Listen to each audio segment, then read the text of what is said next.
내신뿐만 아니라 이 수능 영어 1등급을 받는 그 아이들의 그 한 끗의 비밀이 궁금하거든요. 학교 현장에 제가 12년 이상 동안 중고등학교에 근무를 했고요. 그 다음에 매해 수능을 보고 있고 이렇게 저도 풀어보죠. 네. 그 다음에 1등급인 아이들도 정말 많이 제가 관찰도 해왔었고 인터뷰도 많이 해왔었고 보면 확실히 그 차이가 있어요. 근데 그 차이가 했냐 안 했냐 완전 흑백의 그런 차이와 유사해요. 그게 뭐냐면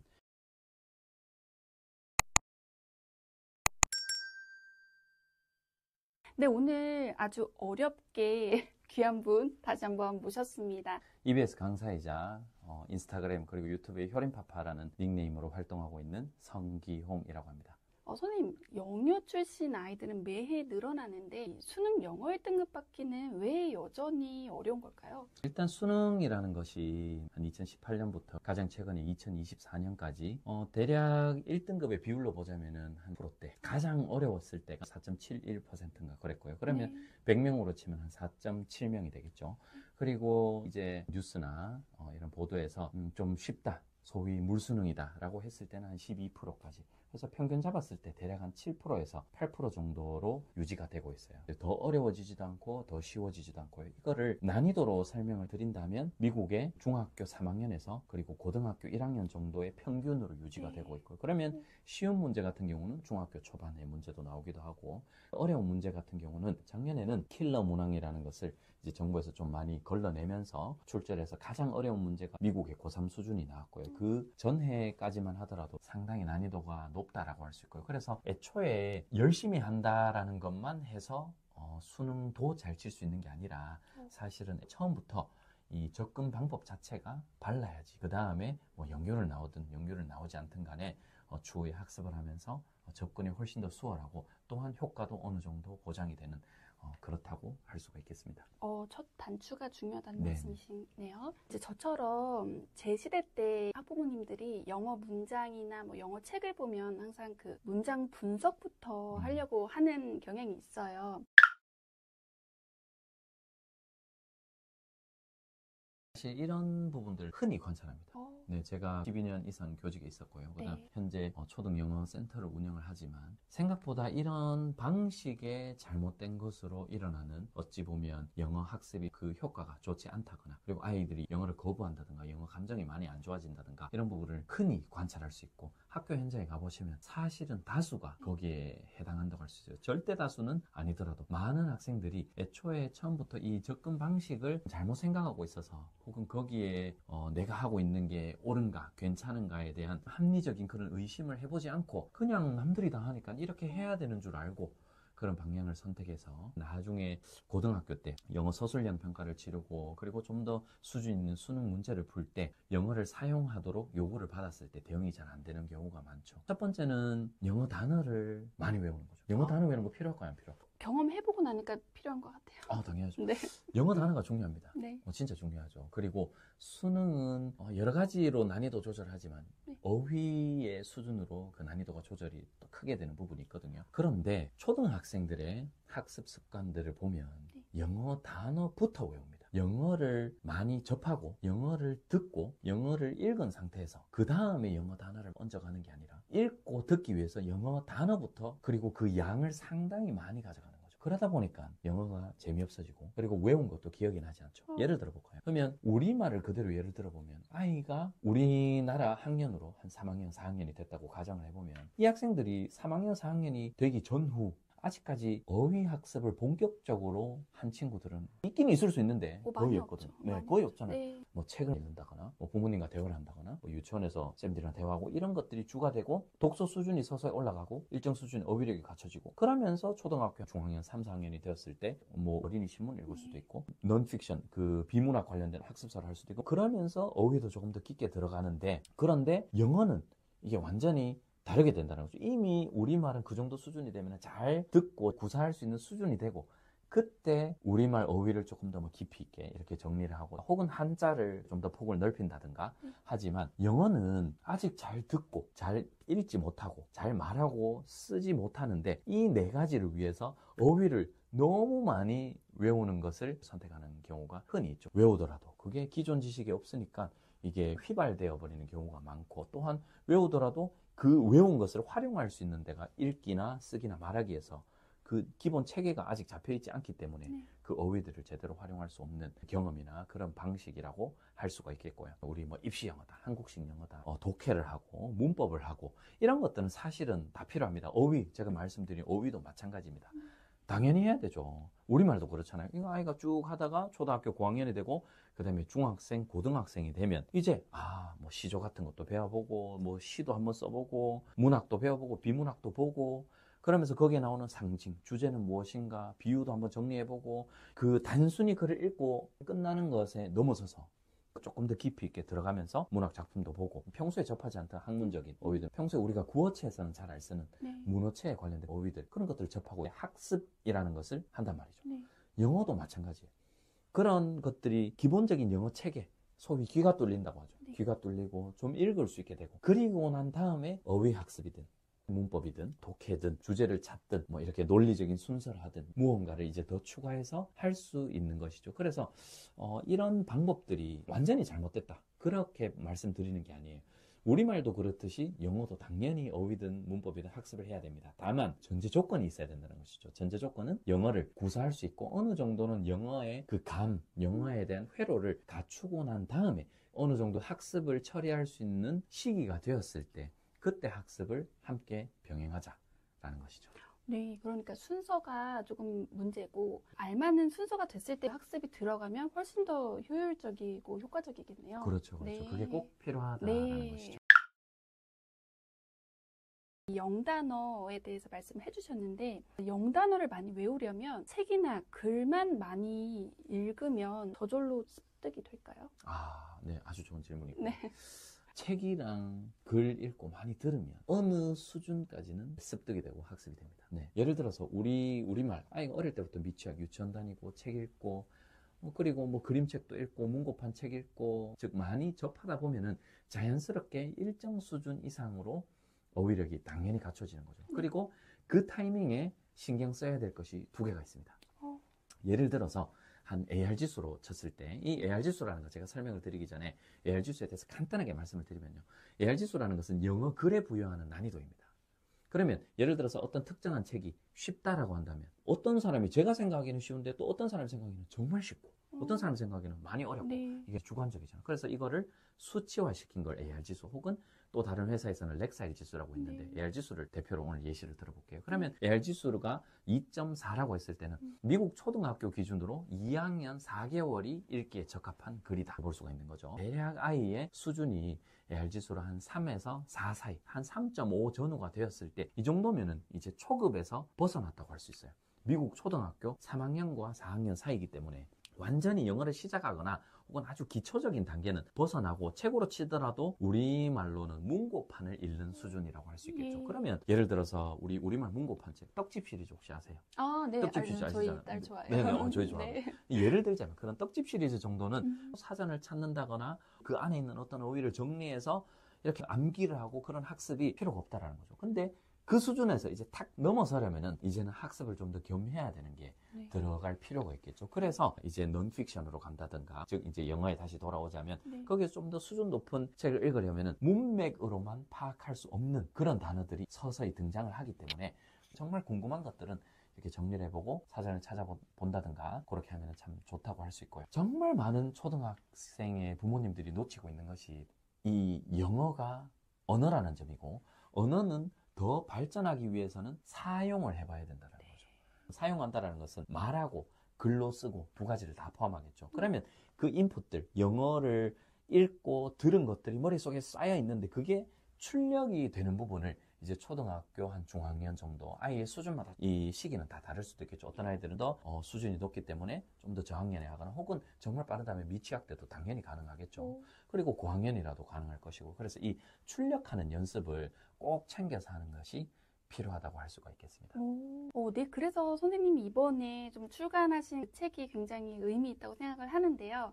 바로 이 4가지 영역을 다 채워줄 수 있는 로빈 힐 스쿨 출간을 하셨죠. 이 로빈 힐 스쿨이라는 책은 사실 전 세계적으로 8천만 부. 네. 상상이나 되십니까? 상상인데요. 네, 아무리 베스트셀러라 하더라도 네. 8천만 부가 팔리긴 어렵거든요. 근데 그만큼 아이들의 속된 말로 취저다. 아이들이 너무나 좋아한다. 네. 왜냐하면 학교 이야기고 교우관계 이야기고 친구들 간의 갈등들 그리고 재밌는 요소들 포인트들이 아주 많기 때문에 내용 측면에 있어서 아이들이 읽어보면 이거 생각보다 재밌는데 라고 할 수 있는 책이고 그리고 거기에서 멈추지 않는 거죠. 영어라는 것은 써야 되거든요. 사용을 해야지 우리가 알고 있던 아이가 읽었던 그런 영어 자극들, 어휘들 그런 문장들을 아이의 말로 처음에는 틀려보기도 하고 어순은 이렇게 되는구나.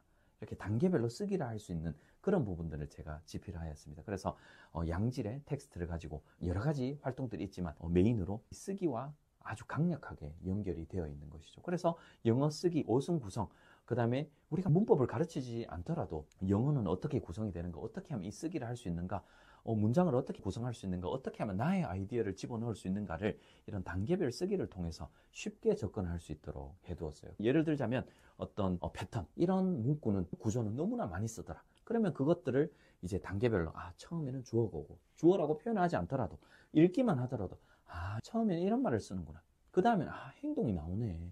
그 다음에 내가 원하는 것을 집어넣으면 되는구나. 그래서 완성된 문장이 나오고 바꿀 수 있는 그런 어휘나 표현들은 바꿔가면서 제가 집필한 책에서 제시한 어구들을 집어넣어 보면서 좀 더 확장, 응용해 나가는 것이 가능하고요. 그러면서 단순히 패턴 쓰기로 끝나는 게 아니라 또 일부분은 들으면서 써보는 거죠. 의미 단위로 인지를 해보고 학습한 거를 다시 한 번 더 듣고 써보는 받아쓰기 활동도 거기에 추가가 되어 있고요. 항상 쓰기나 말하기 같은 경우는 메시지가 핵심이잖아요. 네. 결국은 네가 하고 싶은 말이 뭔데? 이게 중요하다라는 거죠. 그래서 그것을 조금 더 큰 단락, 문단 형식으로 확장을 해서 문장들과 문장들이 합쳐져서 유의미한 스토리 혹은 문장으로, 문단으로 만들어 두었어요. 그러면서 이게 학습을 위해서 제작된 글이지만 우리가 실생활에서 정말 많이 쓰는 문자라든가 편지글이라든가 메모라든가 일기라든가 이런 것들로 확장 변형이 되어 있기 때문에 단계별로 그냥 쭉 따라가기만 하면은 영어 쓰기, 영어 글은 이렇게 쓰는구나를 좀 쉽게 느낄 수 있는 그런 책이라고 할 수가 있겠습니다. 너무 공감하는 게 이제 1학년인 아들이 굉장히 재미있게 하고 있어요. 그러니까 책을 같이 읽고 듣고 마지막에 문제풀이라고 생각을 할 수도 있잖아요. 아이들은. 근데 끝까지 재미있게 하더라고요. 저 다시. Watch a movie. Watch a movie. Go on trip. Go on trip. Go on trip. 쓰여다. 만약 내가 충치가 생겼을 때 의사 선생님을 보러 이빨을 이렇게 치료하러 보는 거야. 진료하러 가요. See a doctor. On Monday you will feel better. On Monday you will feel better.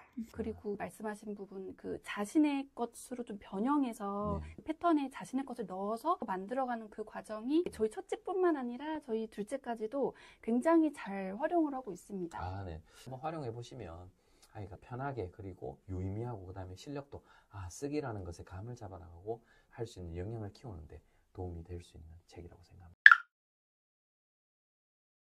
내신뿐만 아니라 이 수능 영어 1등급을 받는 그 아이들의 그 한 끗의 비밀이 궁금하거든요. 3등급은 모르는 이 1등급이 가진 비밀에 대해서 말씀해 주시면 좋을 것 같아요. 네, 학교 현장에 제가 12년 이상 동안 중고등학교에 근무를 했고요. 그 다음에 매해 수능을 보고 있고 이렇게 저도 풀어보죠. 네. 그 다음에 1등급인 아이들도 정말 많이 제가 관찰도 해왔었고 인터뷰도 많이 해왔었고 보면 확실히 그 차이가 있어요. 근데 그 차이가 했냐 안 했냐 완전 흑백의 그런 차이와 유사해요. 그게 뭐냐면 영어 자체를 구사할 수 있는 능력이 있고 없고의 차이인 거죠.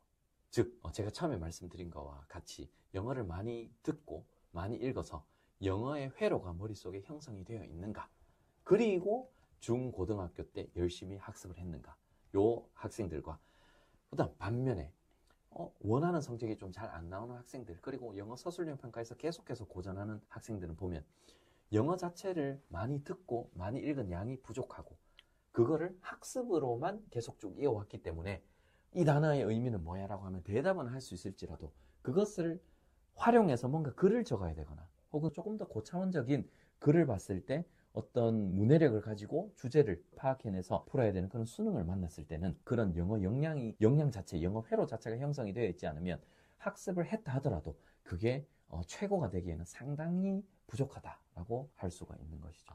이 내신 같은 경우는 결국은 3등급 정도까지는 다 할 수 있어요. 열심히 하면 다 할 수 있어요. 네. 그런데 결국 갈리는 거는 서술형 평가거든요. 영어 서술형 평가. 학교에 따라 당연히 다르겠지만 네. 보면은 이렇게 짧은 문장 그리고 많은 가이드가 있는 그런 문장도 있지만 결국은 이 등급을 갈리게 하는 것은 바로 글을 읽고 그 내용을 요약하거나 조건에 맞게 주제를 써야 되는 거죠.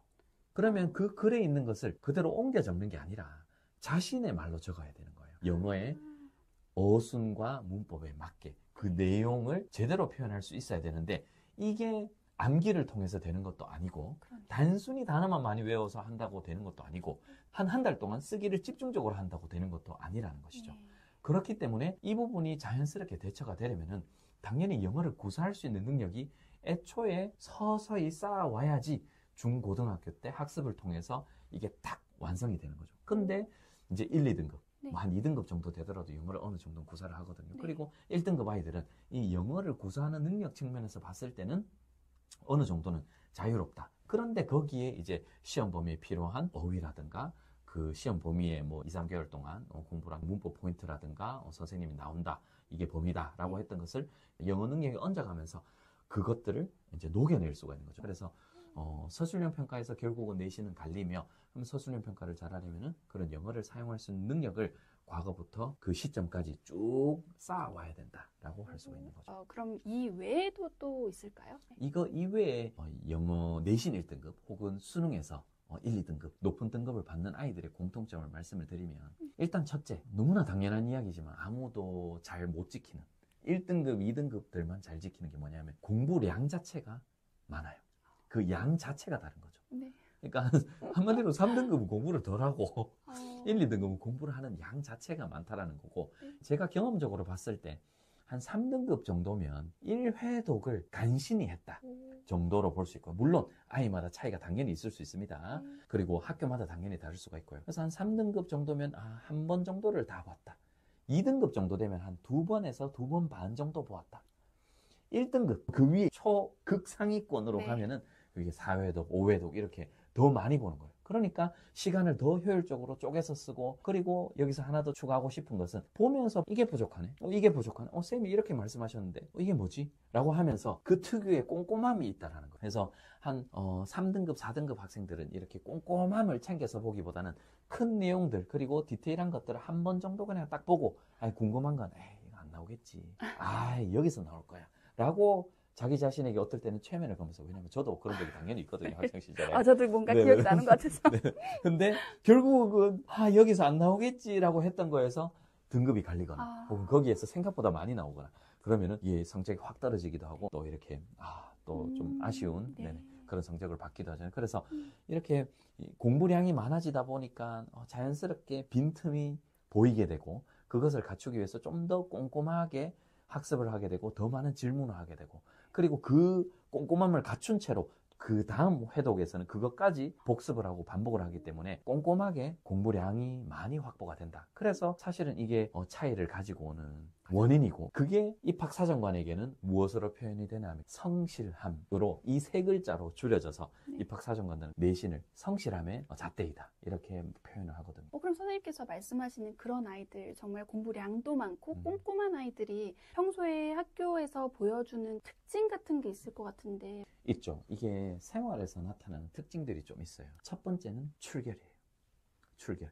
사실 아프면은 조퇴 아주 쉽게 할 수 있거든요. 네. 이 정도는 그래도 참고할 수 있잖아. 네. 이 정도는 그래도 버틸 수 있잖아. 이 경미한 체력적인 이슈인데 네. 이거를 가지고 집에 간다든가 혹은 부모님도 마찬가지예요. 네. 이거를 쉽게 허락을 해주시고 근데 이게 중고등학교 때 네. 일시적으로 그런 게 아니라 과거에 어찌 보면 학습이나 이런 학교나 혹은 학원을 대하는 태도나 마음가짐에서 나오는 거예요. 이 정도면 오늘 안 한다. 뭐 학원도 가야 되는데 뭐 이번 주는 쉬자. 우리 지금 어디 이렇게 가면 또 놀러 가면 재밌잖아. 그냥 이렇게 마음이 좀 해이해지고 좀 풀어지는 것이죠. 그래서 이런 부분들이 서서히 쌓이고 하다 보면 아이도 그거를 체득해 가거든요.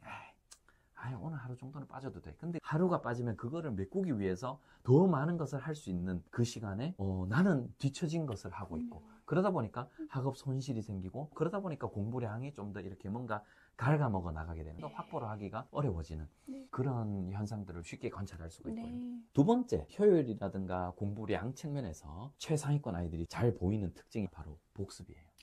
복습. 이 복습이라는 게 많은 분들이 강조를 하시겠지만 시험 기간에 선생님이 말씀하신 것, 선생님이 강조한 것 이런 것들을 복습하는 건 당연한 거예요. 시험 기간에 봐야죠. 그러나 평소에 이런 친구들이 우리가 소위 양이 많고 한 번 복습을 하는데 시간이 많이 걸리는 이런 주요 과목이라는 것들 뭐 국어, 영어, 수학을 일단 예를 한번 들어볼까요? 세 과목 정도는 평소에 아이가 학교에서 수업을 들었다면 그 하루에 극상위권 아이들은 복습을 하려고 노력하는 거죠. 그 1시간 수업을 딱 듣고 나서 뭔가 이해가 안 된 게 있으면 선생님이 그 교실을 나가시기 전에 달려가서 쌤, 제가 쌤 수업 잘 듣고 다 이해를 했는데요. 아까 이렇게 말씀하셨는데 이해가 잘 안 돼요. 이것만 알면 제가 거의 완전히 알 것 같거든요. 그러면 선생님 입장에서 너무나 기특하다는 생각이 들고 네가 나의 말을 경청했구나. 그리고 이해를 잘 하고 있고 그리고 알려고 노력하는 너무나 기특한 학생처럼 보이기 때문에 더 알려주고 싶고 그래서 이렇게 알려주고 그러면 이제 이 학생들은 그 짧은 쉬는 시간을 활용해서 빠르게 복습을 한번 쫙 할 수 있는 것이고 이게 하루가 모이고 한 주가 모이고 한 달이 모이면 시험 준비 기간 되었을 때 보통 중간고사다 기말고사다라고 하면 3주에서 한 달 정도 이전에 이제 시험 범위를 한 번씩 보기 시작합니다. 그러면 이 아이들은 평소에 복습이 어느 정도 되어 있기 때문에 이미 한 번을 다 본 것이고요. 그러면 시험 준비 기간에 나타나는 현상은 두 번째 보는 것부터 시작하는 거죠. 두 번째 보는 게 시간도 훨씬 더 적게 걸리고 그러다 보니까 심적으로 여유도 있으면서 그 기간에 예를 들어 조금 더 많이 본 그리고 좀 더 많이 복습을 해둔 그런 과목 같은 경우는 자신이 힘들어하는 그런 수학이라든가 저 같은 경우는 수학이었거든요. 수학에 좀 더 많은 시간을 할애한다든가 이런 것들이 가능해지는 거죠. 그래서 출결 같은 것들 이게 복습이랑도 연관이 좀 있겠지만 출결 꼼꼼하게 잘 지키고 정말 힘든 경우가 아니라면 가급적이면 학교나 학교 수업은 빼먹지 않는다. 조퇴도 잘 하지 않는다. 그리고 두 번째는 평소에 그날이 힘들다면은 그 주 충분한 복습할 시간을 가진다. 단순히 듣고 배우는 학이라고 하잖아요. 배울 학. 그 배운 거를 처리할 시간을 꼭 가지고 익히는 습, 즉 복습하는 시간을 충분히 가진다. 이 두 개가 사실은 최상위권, 극상위권 아이들이 일반적으로 많이 보이는 특징이라고 할 수 있겠습니다. 네. 실제로 이제 현장에 계셨고 아이들을 직접 지금도 많이 만나고 계시는 선생님께서 해주시는 말씀들이 굉장히 와닿았고요. 영어 학습에 대해서 오해가 있으셨던 우리 학부모님들 그리고 또 어떻게 해나가야 되는지 좀 고민이 많으신 우리 부모님들께 한 말씀 좀 정리해 주신다면 네네. 그래서 이 한 가지만 딱 기억하시면 돼요. 영어는 언어이고 우리말과 마찬가지로 순서만 잘 지키셔도 크게 엇나가지 않습니다. 이 순서를 지켜도 또 챙겨야 될 건 있지만 그래도 가장 기본적으로 크게 좌우하는 것이 이 순서를 지키지 않아서 좀 시행착오를 좀 심하게 겪으시거나 혹은 아이가 영어에서 같은 시간을 투자했지만 많이 뒤처지고 이런 경우가 흔히 발생할 수 있거든요. 그래서 영어 습득의 순서 꼭 기억하시고 실천하셨으면 좋겠습니다. 네, 귀한 말씀 감사합니다. 감사합니다.